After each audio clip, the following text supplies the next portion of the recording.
தமிழக வறட்சி பகுதிகளை பார்வையிட வந்துள்ள மத்திய குழுவினர் மதுரை, திருச்சி உள்ளிட்ட பகுதிகளில் ஆய்வு செய்தனர். மதுரையில் பொதுமக்கள் இக்குழுவினரை முற்றுகையிட்டதால் பரபரப்பு ஏற்பட்டது.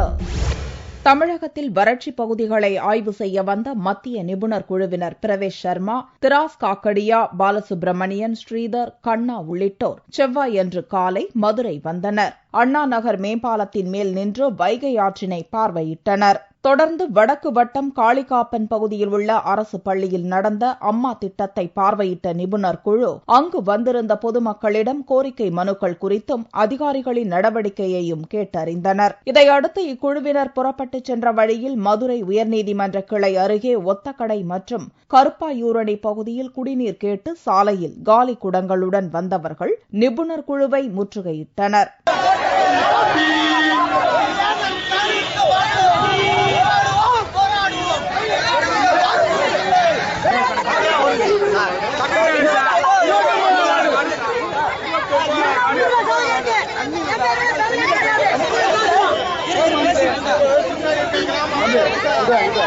பின்னர் மாவட்ட கலெக்டர் அன்சுல் மிஸ்ரா பொதுமக்களிடம் பேச்சுவார்த்தை நடத்தி சமரசம் ஏற்படுத்தியதால் பொதுமக்கள் கலைந்து சென்றனர். இதேபோல் மற்றொரு குழுவினர் திருச்சி பகுதியில் ஆய்வு மேற்கொண்டனர். மத்திய விவசாய திட்டமிடுதல் துறை துணை செயலாளர் மனிஷ் சௌத்ரி தலைமையிலான குழு திருச்சி, பனையக்குறிச்சி, வேங்கூர் ஆகிய பகுதிகளில் ஆய்வு செய்தனர். அங்கிருந்த வாழைத் தோட்டங்களின் சேதம் குறித்து கேட்டறிந்தனர். தொடர்ந்து திருவாரூர், நாகை செல்கின்றனர். இக்குழுவினர் வரும் வியாழனன்று முதல்வர் ஜெயலலிதாவை நேரில் சந்திக்கின்றனர்.